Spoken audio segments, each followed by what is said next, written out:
राज्य में वृद्धि पाउछि बाली चोरी। शक्तिशाली बीजेपी नेतृत्व देउछंती कि समर्थन। बदली जाउछि नदी पथ, ह्रास पाउछि पानी स्तर। विपर्यस्त चाष भूमि, हंतसंत नदी कूलिया बासिंदा।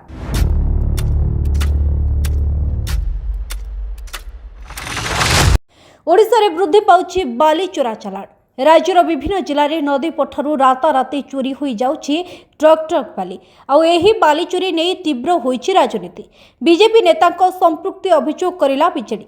राज्य में वृद्धि पाइथिबा बाली चोरी को नहीं ओडिशार राजनीति में तीव्र चर्चा चली। बिजु जनता दल बा बीजेडी खोलामेला भाव में बीजेपी सरकार उपरे अभियोग करिछि जे क्षमतासीन हेबा परठारु राज्यर विभिन्न जिले में बाली चोरी अभूतपूर्व भाव में वृद्धि पाइछि एवं एहाकु शक्तिशाली बीजेपी नेतृत्व मध्य समर्थन दे आसुछन्ते। एथि सहित निकट में अनुष्ठित होइतिबा जिलापाल सम्मेलन में मुख्यमंत्री मोहन चरण माझी बाली चोरी रोकिबा पई निर्देश दैथिले, जहाँ राज्य में होतिबा बाली चोरीर स्वीकारोक्ति थिला बोली बीजेडी कहिछि। 2023-24 आर्थिक वर्ष में लघु खनिज संपदरू राज्य को 1485 कोटी टंका राजस्व मिलिथिबा बेले 2024-25 आर्थिक वर्ष में यह राजस्व परिमाण 600 कोटी टंका को खसी आसी। बीजेपी नेता मंत्री प्रोत्साहन में राज्य में यह बाली चोरी वृद्धि पाई। राज्य में बाली एवं एक दुर्लभ वस्तु परिणत होइछि।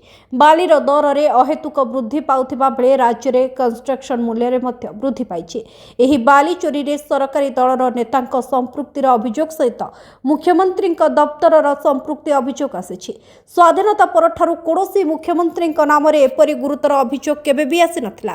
तेणु एही बाली चोरी प्रसंग में मुख्यमंत्री ठारु आमे स्पष्टीकरण दाबी करुछु।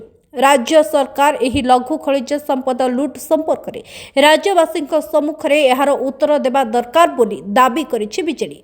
सेपटे बाली और पत्थर चोरी को नहीं राज्य में एवं जो अभावनीय परिस्थिति सृष्टि होइछि, राज्यर स्वार्थ दृष्टि बिजु जनता दल एही प्रसंग में आगामी दिन में राजरास्ता को ओह्लाइब बोली खोलाखोली चेतावनी दैछि।